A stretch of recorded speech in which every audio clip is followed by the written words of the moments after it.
डिम्पी कालरा। तो कल तो क्रिकेट का एक्शन शुरू होगा, लेकिन आज न्यूज़ रूम में और अलग अलग जगहों पर जहां पर भी आप सब हम मिलकर काम करते हैं वहां पर इसकी खुमारी धीरे धीरे आपको चढ़ती हुई दिख रही है। थोड़ी देर पहले आपने अभिषेक के साथ एक शो देखा होगा, मेरे बाद एक और स्पेशल शो क्रिकेट से जुड़ा हुआ आपके लिए आ रहा है, लेकिन वो शो अपने आप में बड़ा खास होगा क्योंकि इसमें 100 से कम के शेयर हम आपके सामने रखेंगे। खैर, हम इस कार्यक्रम में वापस लौट के आते हैं और आपको बता दें कि निफ्टी और बैंक निफ्टी के अंदर जैसे जैसे हम आपके सामने डाटा के बेसिस पर उनकी हेल्प से आपके सामने चीज़ें रखते हैं, कुछ कुछ वैसे ही मार्केट प्ले कर रहा है। हमने एक बार रिकवरी आपको बताई कि सुबह स्मार्ट रिकवरी आई रिकवरी, लेकिन उसके बाद मार्केट डल कर देगा, आपको इतना बोर कर देगा कि आप ये सोचेंगे कि इंडाइसिस के अंदर क्या हो रहा है। कुछ कुछ वैसे ही है।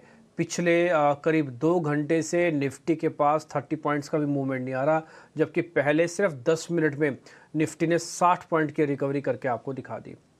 तो एक जो शॉर्ट कवरिंग आनी थी वो पहले 10-15 मिनट में आ गई, उसके बाद से बाजार इंडाइसिस कम से कम एक रेंज में आके फंसा गया है। शिल्पा राउत और कल हमारे साथ सोनी पटनायक थी, उनका रिपोर्ट कार्ड पहले आपको दिखाते हैं, फिर आज के मेहमान से आपको कनेक्ट करवाएंगे और वो बताएंगे कि आज निफ्टी बैंक निफ्टी पे करना क्या है। लेकिन पहले दोनों मेहमानों का रिपोर्ट कार्ड आपकी स्क्रीन पर होगा।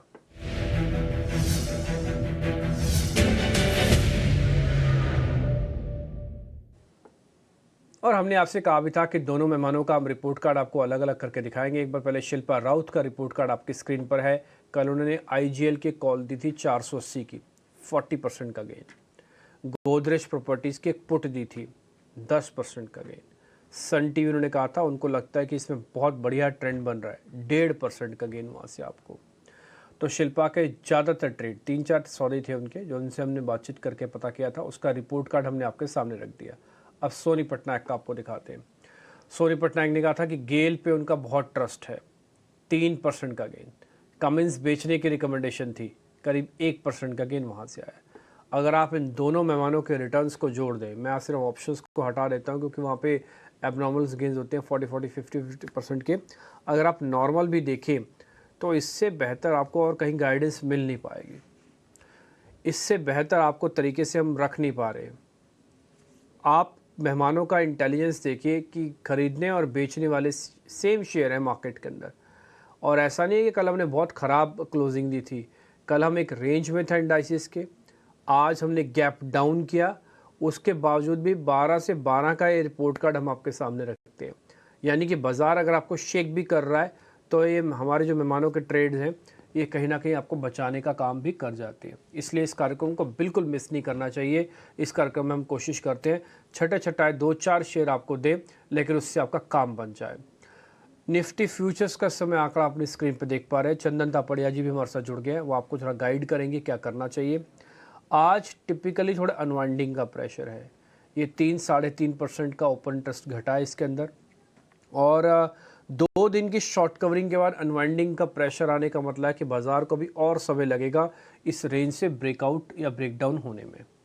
सेम बैंक निफ्टी का भी दिखा दीजिए, उसके अंदर क्या हो रहा है। अच्छा, इसमें एक पॉइंट मैं लेवल्स के हिसाब से बता दूं, 19,500-600 वाला एरिया सपोर्ट जोन है, 19,850 वाला एरिया एक रेजिस्टेंस जोन है। कल भी 2 बार टकराए, तोड़ नहीं पाए, नीचे आ गए, आज तो गैप डाउन ही हो गया। तो हम बचे भी रहेंगे, हम पार भी नहीं करेंगे, कम से कम निफ्टी पे ऐसा समझ में आ रहा है। बैंक निफ्टी देखेंगे तो यहाँ पे हल्की शॉर्टिंग है, कल शॉर्ट कवरिंग हुई थी तो शॉर्टिंग है। अनवाइंडिंग का प्रेशर डिस्टर्ब करता है बिकॉज ऑफ आईटी कंपनीज, लेकिन निफ्टी बैंक थोड़ा सा अलग होके थोड़ा ऊपर आने की अटेम्प्ट ज़्यादा अच्छे से लेना चाहता है। इसने भी 100 पॉइंट के प्रीमियम को बरकरार रखा और अभी करीब 4% के ओपन इंटरेस्ट के साथ कर रहा है, जबकि एसबीआई पे डाउनग्रेड आया, उसके बावजूद ये हालत है। अब चंदन जी से समझते हैं जरा उनका अपना टेक क्या है, और उसके बाद फिर अब अलग अलग स्टॉक्स पे बातचीत करेंगे। चंदन सर, बहुत बहुत शुक्रिया, थैंक यू वेरी मच आज समय निकालने के लिए। मैं जानता हूँ कल का दिन आपका काफ़ी व्यस्त रहेगा, सभी का रहेगा, और आज आप निफ्टी को कैसे देख रहे हैं सर? बिल्कुल कल का दिन व्यस्त रहेगा, बट मैं कोई सेमिनार के लिए पुणे जा रहा हूँ, तो आप समझ सकते हो सेमिनार भी देखना है और सेमिनार को मैनेज करना है और क्रिकेट का एंजॉय भी करना है। ओके, बाजार पे आते हैं तो ऐसा लग रहा है कि तो बाजार में चंदन भी सर, ऐसा तो नहीं है कि एक तरफ सेमिनार की वो स्क्रीन लगी रहेगी, एक तरफ क्रिकेट की स्क्रीन लगी रहेगी, ऐसा ही है कुछ? ऐसी प्लानिंग आपने बोला कि करके रखो? बिल्कुल, बिल्कुल। देखिए और अब तो हम एक्सपर्ट हो गए, हर दिन एक्सपायरी डे है, तो मैनेज कर सकते हैं। वहाँ का घमासान भी देख सकते हैं और बाजार के लर्निंग भी कर सकते हैं। तो आई थिंक बाजार ने खुद ने हमें उस चीज़ का हैबिचुअल बना दिया। बट यस आई थिंक एक जी, क्रिकेट मैच रहता है तो एक अलग ही अंदाज रहता है। मैं आपको बताऊं, कल के 4 इवेंट थे जो 3 खैर ये महीने तो है। पहले डिसाइड हुए थे, बट वो डेट चेंज करना पड़ा क्योंकि कल क्रिकेट नहीं है, एक जश्न का माहौल जैसा रहेगा। इमोशन से जुड़ा हुआ खेल है। सही बात है, बिल्कुल। अब सही बात बाजार है। की बात करें बिल्कुल सही तो बात है। चंदन सर निफ्टी पे ज़रा आ जाएँ? बिल्कुल, अब बाजार की बात करते हैं। तो बाजार की बात करें तो बाजार भी कहीं न कहीं वेट कर रहा है कि मैच का कैसा माहौल बनेगा। ओवरऑल रेंज में हम फँसे हुए हैं। फॉलो अप ऊपर की तरफ भी नहीं है, बट नीचे की तरफ भी नहीं है। पिछले लगभग 7-8 दिनों के दायरे देखें तो 19,333 नीचे में बनाए हैं, ऊपर में 19,850 तक के लेवल बनाए हैं। और मैं 19,881 एक मेजर गेन का नंबर है। ऐसा मान रहा हूँ कि उस लेवल के ऊपर मार्केट नहीं निकले। बट नीचे में भी मल्टीपल सपोर्ट 19,550 के आस-पास है। तो 19,550 से 19,950 ये ब्रॉडर रेंज रहेगा। बायर्स पॉजिटिव रखेंगे क्योंकि बड़ा मंदी आ नहीं रहा है। तो बट अगेन कन्विक्शन ज़्यादा नहीं है, दायरेबंद कामकाज का कन्विक्शन ज़्यादा है। जो ऑप्शन में ट्रेड कर रहे हैं वो तो यहाँ पे आयरन फ्लाई बना के काम करें। जिनको फ्यूचर में ट्रेड करना है वो बाय ऑन डिक्लाइन की रणनीति बनाइए क्योंकि नेगेटिव सेंटीमेंट के बावजूद भी बाजार में नीचे के लेवल पे खरीदारी आ रही है और या फिर सेलिंग नहीं आती है। तो 19,550 के सपोर्ट से कहीं न कहीं 19,900-950 तक के अपसाइड के लिए हम यहाँ पे बाय ऑन डिप की रणनीति के साथ में कामकाज करना पसंद करेंगे। ओके, ठीक है, डन सर। तो सर कोई ऑप्शन है कि या फिर सीधा-सीधा फ्यूचर्स पे ही ध्यान रखें? इसमें नई मूवमेंट है, अदर ऑप्शन में मूवमेंट रहता तो अलग बात रहती है और मैं तो देख रहा हूँ पिछले 4-5 दिनों से मोमेंटम नहीं बन रहा है। बट फिर भी आप ऑप्शंस पे फोकस करें, तो 19,750 की कॉल पे ध्यान रखें। ₹70 के आस-पास चल रही है। ध्यान रखिए डीके का बहुत बड़ा चांस है, बट फिर भी रिस्क लेना है तो यहाँ पे लीजिए। ₹35 का सपोर्ट है, 120 तक के टारगेट है। ठीक है, ₹120 तक के टारगेट है, लिख देते हैं हम। 19,750 की एक कॉल है, ₹70 के आसपास आपको मिल जाएगी।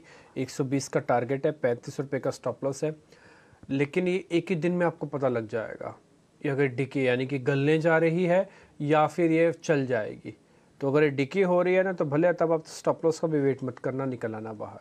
ये मैं इसलिए कह रहा हूँ कि अगर आपको ऐसा लग रहा है कि मेरे को कम पैसे में सोना चाहिए, इसलिए हमने आपके लिए पता कर लिया। अदरवाइज़ मैं भी इसी चीज़ के साथ एग्री करता हूँ कि निफ्टी के फ्यूचर्स रखें, वो आपके लिए ज़्यादा अच्छा है। मान लीजिए 2 दिन भी बाज़ार साइडवेज हो गया तो आपका प्राइस डिके होने लगेगा, ठीक है? तो इसलिए आप इस सौदे को सीधा फ्यूचर्स के तौर पर ही कैलकुलेट करेंगे तो ज़्यादा अच्छा है। निफ्टी फ्यूचर्स एक बार स्क्रीन पे ले आइए। यस, 900 तक का टारगेट और 550 का स्टॉप लॉस है। पक्का स्टॉप लॉस है, आपको पता है, और ये पक्का रेजिस्टेंस है, ये भी पता है। चंद्र सर, बैंक निफ्टी पे कोई सौदा है क्या? देखिए, बैंक निफ्टी और निफ्टी में थोड़ा-सा एक यहाँ पे अंतर है। ये है कि बैंक निफ्टी ये जो रिसेंट बाउंस हुआ है उसमें 50 डेमा को नहीं निकाला, बट निफ्टी 50 डेमा के ऊपर होल्ड किया। तो कंपैरेटिवली बैंक निफ्टी में थोड़ी अंडर परफॉर्मेंस है। निफ्टी देखिए आज के दिन भी ऊपर के लेवल से गिरावट होने के बावजूद भी 50 दिन के एवरेज को होल्ड कर रहा है। बट बैंक निफ्टी में थोड़ा-सा कहानी यहाँ पे थोड़ी चेंज है। बैंक निफ्टी में ऊपर के लेवल पे बार-बार सप्लाई आ रही है। 44,750 मेजर हर्डल है। इमीडिएट बेसिस पे 44,444 जो एक इंपॉर्टेंट लेवल है। मैं पिछले लगभग 10-12 दिनों से ट्रेक कर रहा हूँ। बस उसके आस-पास मार्केट फ्लड कर रहा है। तो 44,444 और 44,750 2 हर्डल है। उन हर्डल की वजह से वापस शायद 44,000 और 43,850 के लेवल पे सपोर्ट ले ले। तो बायस तो मिक्स रहेगा। इस बड़े दायरे में आपको कामकाज करना पड़ेगा। निफ्टी वर्सेस बैंक निफ्टी बात करें और बाय ऑन डिक्लाइन की रणनीति अपनाएँ, तो निफ्टी के साथ रहूँगा, बैंक निफ्टी को साइड में रखूँगा। ओके, ठीक है, निफ्टी के साथ रहेंगे, बैंक निफ्टी को साइड में रखेंगे। इसलिए आपका कन्विक्शन ही हमको बता रहा है कि हमको सौदा किस तरफ रखना है। और हमने एक काम आपके लिए और कर दिया, निफ्टी का ऑप्शंस का सौदा भी पता करके रखा। तो निफ्टी का ऑप्शन हो गया, निफ्टी फ्यूचर्स हो गया, ये दोनों आपके काम आ जाएंगे। आगे बढ़ते, अब जरा स्टॉक्स की बारी हो गई है शुरू। तो पहले ताज़ा खरीदारी वाले शेयर्स आपकी स्क्रीन पर आएंगे।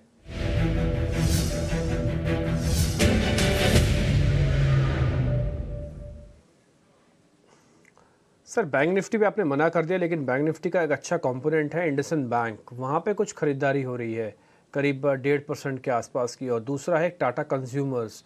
इन दोनों शेयर्स को चेक कर लेना सर, अगर कहीं सौदा कुछ बनता है तो बताइए। बिल्कुल, पहले एलिमिनेशन की तरफ यदि दोनों काउंटर में देखें तो मैं टाटा सबसे पहले इंडसइंड बैंक देख लेता हूँ। डिम्पी देखिए इंडसइंड बैंक दायरेबंद कामकाज कर रहा है। पिछले लगभग मैं डेटा देख रहा हूँ 60-65 दिनों से तो 50 दिन के मूविंग एवरेज को होल्ड कर रहा है, बट फॉलो अप नहीं आ रहा है। ऐसा लग रहा है कि 50 दिन का मूविंग एवरेज को बार-बार टच करना है और उसके ऊपर टिके हुए रहना है। ऊपर जैसे जाता है वापस फिसल जाता है, तो स्ट्रेंथ बना रहा है बट मोमेंटम नहीं है। हम इसको रिलेटिव रोटेशन ग्राफ में देखेंगे, तो काउंटर ऐसा है जहाँ पे मोमेंटम नहीं है बट स्ट्रेंथ है।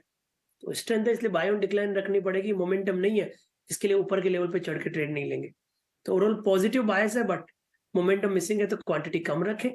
1420 के आसपास का इमीडिएट सपोर्ट रहेगा। ऊपर के जो अपसाइड है वो लगभग 1490 के आसपास रहेंगे। आप समझ सकते हो 1:1 का रिस्क रिवॉर्ड रेशियो आ रहा है, बट ये पॉजिटिव बायस के साथ कामकाज कर सकते हैं। अब मैं आता हूँ दूसरे काउंटर जो आपने डिस्कस किया, टाटा कंज्यूमर। और मैं आपको बताऊं ये हमारी तरफ से ट्रेडिंग पिक भी है। आप जो हमें 2-3 आइडियाज पूछ रहे हैं उसमें टाटा कंज्यूमर हमारा प्रेफर्ड पिक है। तो इसमें सीधा मैं खरीदारी के लेवल से दे देता हूँ। 888 का सपोर्ट रखना है, 940 के यहाँ पे टारगेट बनेंगे। इस काउंटर को मैं पिछले लगभग 15-20 दिनों से ट्रेक कर रहा हूँ। वीकली चार्ट पे एक मेजर ब्रेकआउट हुआ है, और आप यदि पिछले 3 सालों से देखें तो ये काउंटर इसी लेवल के आसपास अटकता है और अब उसी लेवल को होल्ड बना रहा है। इनफैक्ट आज से लगभग 12 दिन पहले भी इसने 900 के ऊपर गया था, बट वापस फिसल के 855 गया और वापस उस लेवल पे आ रहा है। तो आप समझ सकते हो कि उस ब्रेकआउट के लिए तैयार हो रहा है। तो यहाँ तो सीधा 888 के सपोर्ट से 940-950 के टारगेट के लिए हम खरीदारी की सलाह दे देते हैं। ओके, ठीक है। टाटा कंज्यूमर्स आप खुद इसको ट्रैक कर रहे हैं कई दिनों से। आप अपने ऑफ कोर्स अपने अपने क्लाइंट्स को भी दिया होगा, हमने आपसे पता कर लिया। तो एक अच्छी साफ़ सुथरा ट्रेड हमको मिल रहा है टाटा कंज्यूमर्स। और मैं आपसे बोलूँगा, अगर आपको लग भी रहा है सनम कि मेरे को 1-2 शेयर पकड़ने हैं मार्केट के अंदर, तो उसमें से मेरे को लग रहा है चंदन सर का जो टाटा कंज्यूमर्स वाला एनालिसिस है वो आपके काम आ सकता है। 940 और 888 ये स्टॉप लॉस और टारगेट हैं जो आपकी स्क्रीन पर छपे हुए हैं, और आप इसके अकॉर्डिंग ही ट्रेड लीजिएगा।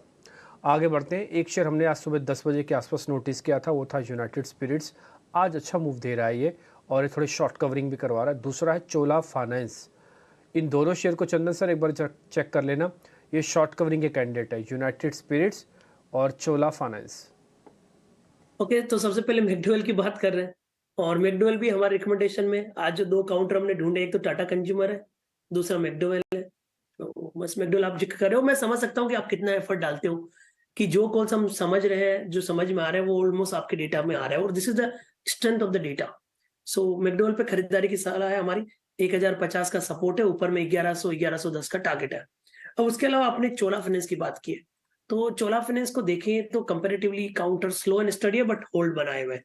वीकली चार्ट में पॉजिटिव स्ट्रेंथ है, मोमेंटम मिसिंग है, but yes by on decline का स्ट्रेंथ रहेगा। 1230 का सपोर्ट रहेगा, ऊपर में लगभग 1300 तक के टारगेट के लिए। तो दोनों ही पॉजिटिव व्यू है, और मैकडॉवेल पे ऑलरेडी हमारी खरीदारी की सलाह हम यहाँ पे दे रहे हैं। डन। तो हमारे शेयर आज चंदन जी के साथ काफ़ी मैच कर रहे हैं, और हो भी क्यों ना, क्योंकि कोशिश करते हैं कि इस तरह से कुछ ना कुछ पॉइंट्स सीखे जाएं और पता करें, और उसकी बेसिस पर शेयर्स थोड़ा हम सामने रखें। मैं फिर भी बोलूँगा कि आपको भले ही हमने चारों के चारों ट्रेड आपके सामने रखे हैं, और चंदन जी ने अमूमन इसमें से 2 तो उनकी ट्रेडिंग कॉल्स ही हैं। तो टाटा कंज्यूमर्स हो गया और मैकडॉवेल्स, जिसको हम यूनाइटेड स्पिरिट्स बोलते हैं। तो इन दोनों शेयर्स पे तो आप ट्रस्ट अच्छे से कर लीजिएगा, क्योंकि सर की भी लिस्ट में है। इसके अलावा इंडसइंड बैंक पे भी हमने एक सामने आपके रखा है टारगेट स्टॉप लॉस, और साथ ही रखा है चोला फाइनेंस पे भी। तो इन दोनों के भी स्टॉप लॉसेस टारगेट आप नोट कर लो। अगर आपकी बैंडविड्थ और आपके फाइनेंस और आपका रिस्क अलाउ करता है तो थोड़ा थोड़ा सौदा यहाँ भी लेना। अगर आपको अलाउ नहीं करता तो कम से कम इन चारों में से भी अगर आपको 50% करना हो कि मेरे को 2 ही सौदे देखने हैं, तो मेरे को लग रहा है टाटा कंज्यूमर्स और यूनाइटेड स्पिरिट्स मैकडॉवेल्स, ये दोनों आपके काफ़ी काम आ जाएगा। ऐसा करते हैं, इससे पहले तेज़ी वाले शेयर्स आपने नोट कर लिए होंगे, लास्ट में वो फिर से आपको दिखा देंगे। यहाँ पे आज ताज़ा बिकवाली हो रही है, वो शेयर स्क्रीन पे लेके आइए।